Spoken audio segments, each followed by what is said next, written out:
My name is Associate Professor Dr. Syed Ahmad Assagaf. I'm from Singapore, and I've been with this university since 1987. I'm from the Kuliah of Laws. I'm very happy that since coming to Malaysia, today is the first time I've been able to meet you personally and to be able to listen to your words of wisdom. I'm an avid reader of your books, and I've been admiring you since I've been here. And it's also very blessed for me that 3 days ago, for the first time, I also met Guru Nik Aziz. Although I'm wearing a white cap, I'm not from PAS or UMNO, I'm from Singapore. And I must say that I find so many similarities between you and him.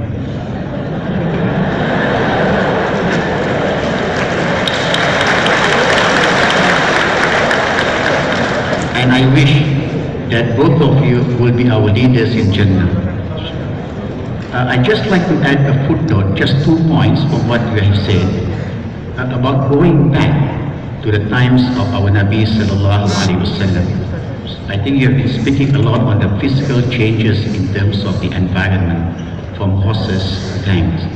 But I think there is a positive side. I mean, virtues like courage, we should follow him and the Sahaba.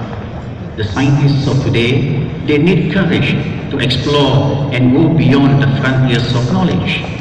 Similarly, the patience showed by the Prophet and Sahaba, their sincerity in their service towards Allah subhanahu wa ta'ala, their readiness to sacrifice their wealth, time and life for the deen of Allah subhanahu wa ta'ala, their conviction, iman in Allah and in Nabi sallallahu alayhi wasallam.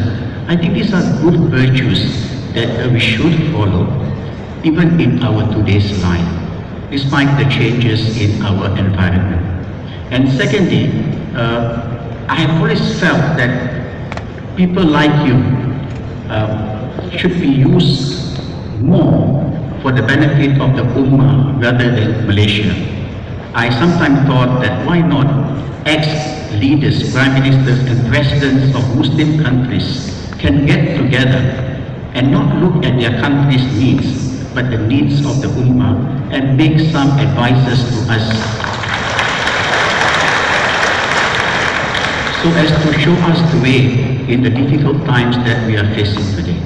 Thank you very much. Thank you, Doctor. Thank you.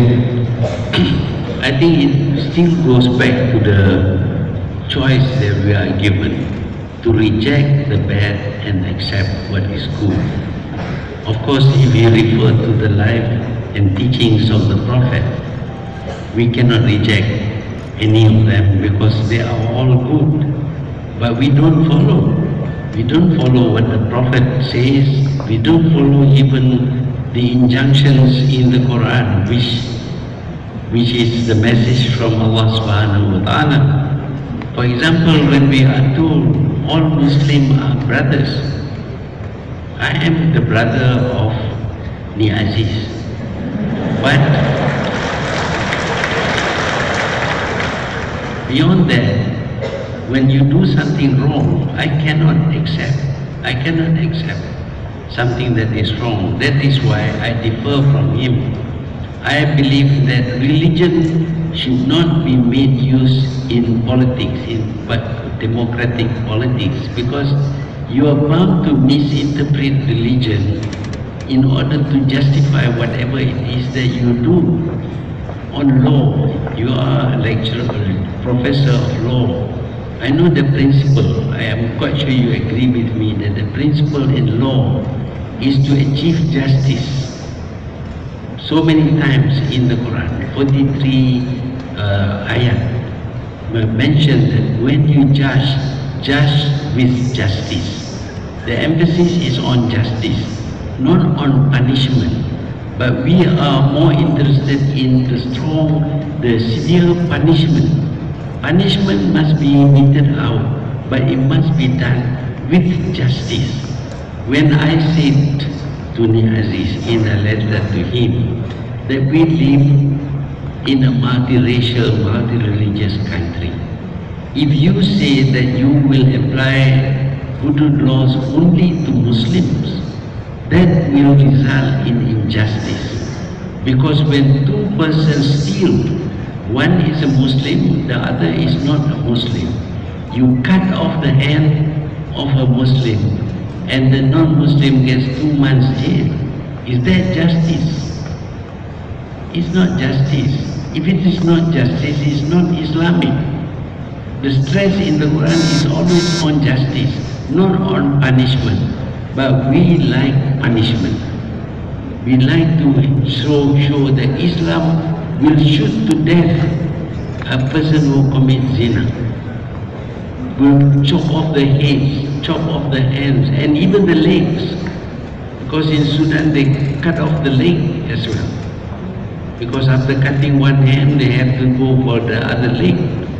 So, is that justice? Because the man who stole may be under circumstances that force him to steal. You have to take that into consideration in order to achieve justice. In Malaysia, it's very difficult to achieve justice if you apply 2 different laws on 2 different people. We must have the same law. What is done is just, and what is just is Islamic. That is my belief. So on that I differ with Nik Aziz, my brother. Thank you.